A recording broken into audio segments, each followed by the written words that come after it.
کا انتظار کرنا.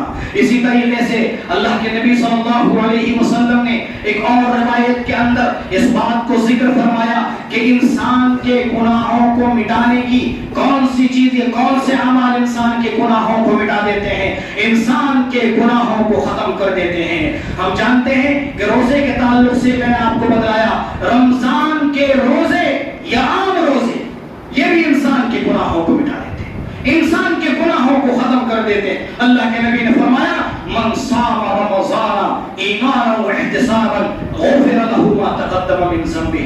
اگر کوئی شخص رمضان کے مہینے کے روزے رکھے ایمان کے ساتھ، احتساب کے ساتھ، ایمان کے ساتھ بڑا مشکل ہے، احتساب کے ساتھ بڑا مشکل ہے.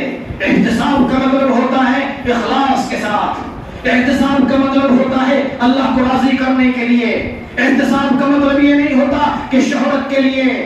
سماج کے اندر روزے کی حالت ہے، ہم بھی روزہ رکھ لیں، ہم بھی لوگوں کے سامنے یہ ظاہر کریں شہرت کے لیے کہ میرے بچے نے 30 روزے رکھ لیے، وہ ابھی کم عمر ہے. نہیں میرے بھائیو، احتساباً اللہ کے لیے، اللہ کی رضا کی امید لگاتے ہوئے، اللہ کی گرفت سے، اللہ کی پکڑ سے ڈرتے ہوئے، احتساباً غفر له ما تقدم من ذنبه.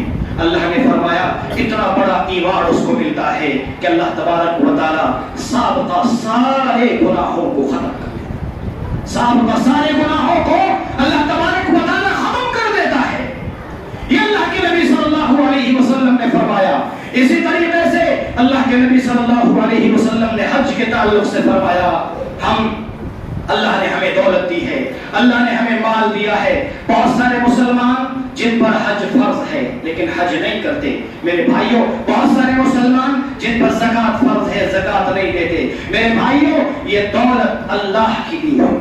اس دولت کے اندر اللہ کا حق ادا کرو، اس دولت کو پاک کرو. کتنے لوگ دکانوں پر بیٹھے رہتے ہیں، ان کی بزنسوں میں برکت نہیں ہوتی، ان کے مال کو فروخت نہیں کیا جاتا، وہ مال فروخت نہیں کر پاتے. ہر شخص دنیا کے اندر چاہتا ہے کہ وہ دولت مند ہو جائے، لیکن کیا ہر شخص دولت مند ہو جاتا ہے؟ نہیں. دولت دینا اللہ کا کام ہے. اللہ کسی کو دولت دیتا ہے، کسی کو اللہ فقر دیتا ہے، کسی کو فقیری کے ذریعے سے آزماتا ہے، کسی کو دولت دے کر آزماتا ہے. اللہ نے تمہیں باحیثیت بنایا ہے. اگر اللہ نے تمہیں دولت دی ہے، تم پر حج فرض ہے، حج کی کوشش تمہارے اوپر فرض.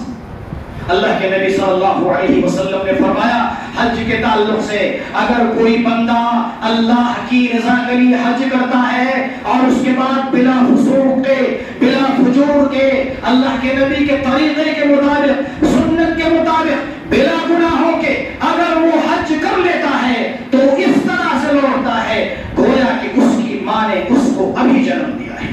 یعنی حج کرنا یہ بھی انسان کے گناہوں کو ختم کر دیتا ہے، گناہوں کو مٹا دیتا ہے. اللہ کے نبی نے فرمایا من حج فلم يرفث ولم يفسق رجع كيوم ولدته امه. اگر کوئی شخص حج کرے اور حج کے اندر عورتوں سے قریب نہ ہو، اسی طریقے سے عورتوں سے غربت جس کی ممانعت ہے، وہ غلط قسم کے اعمال نہ کرے، غلط نہ دیکھے، غلط نہ چھوئے، غلط نہ چلے، عورتوں سے دور رہے، اپنے نفس کو، اپنے خیالات کو پاک صاف رکھتے ہوئے حج کرے. ولم یفسق، اور اسی طریقے سے اپنے حج کو غلط قسم کے اعمال سے دور رکھے، فسق و فجور سے دور رکھے.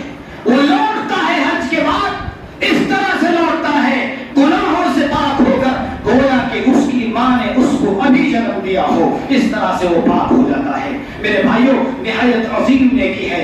جن کو اللہ نے فرصت دی ہے، جن کو اللہ نے پیسہ دیا ہے، جن کو اللہ نے دولت دی ہے، حج کرنے کی کوشش کرو. حج کرنے کی کوشش ان پر فرض ہے. اگر مر گئے تو اللہ تبارک و تعالیٰ پوچھے گا. یہ اسلام کے ارکان میں سے ایک عظیم رکن ہے. اسی طریقے سے صبر کرنا. اگر کوئی شخص صبر کرتا ہے، ایک مومن کو پریشانیاں لاحق ہوتی ہیں اور وہ دنیا میں صبر کرتا ہے، یہ صبر کرنا بھی اس کے گناہوں کو ختم کر دیتا ہے. اللہ کے نبی صلی اللہ علیہ وسلم نے فرمایا، ابو ہریرہ رضی اللہ تعالیٰ عنہ کی روایت ہے، ما یصیب المؤمن من نصب ولا وصب ولا ہم ولا حزن. کسی مومن کو نہ کوئی پریشانی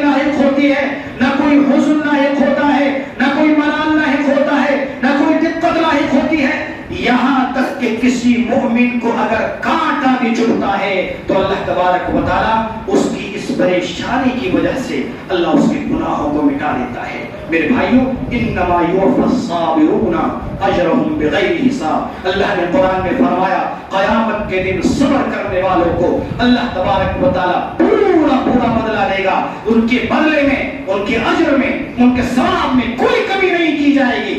اس لیے اگر اللہ نے فقیری دی ہے، اللہ نے آپ کو دولت نہیں دی، اگر اللہ تبارک و تعالیٰ نے تمہیں آزمائش دی ہے، اگر کسی کو کوئی مرض دیا ہے، کوئی پریشانی میں گرفتار ہے، کوئی مصیبت میں گرفتار ہے، اسی طریقے سے اگر کوئی ذہنی جسمانی کسی طرح کی پریشانی میں گرفتار ہے تو اللہ تبارک و تعالیٰ صبر کرو، اللہ تبارک و تعالیٰ سے رحمت کی امید لگاتے ہوئے، اللہ کی رضامندی حاصل کرتے ہوئے، یہ یقین رکھتے ہوئے کہ یہ پریشانی اللہ ہی دیتا ہے، اللہ ہی اس پریشانی کو دور کرے گا۔ میرے بھائی، اس یقین کے ساتھ اگر کوئی شخص پریشانیوں پر صبر کرتا ہے تو اللہ تبارک و تعالیٰ اس کی پریشانیوں کو نیکیوں میں تبدیل کر دیتا ہے، اور اس کی پریشانیوں کی بنیاد پر اللہ اس کے گناہوں کو مٹا دیتا ہے۔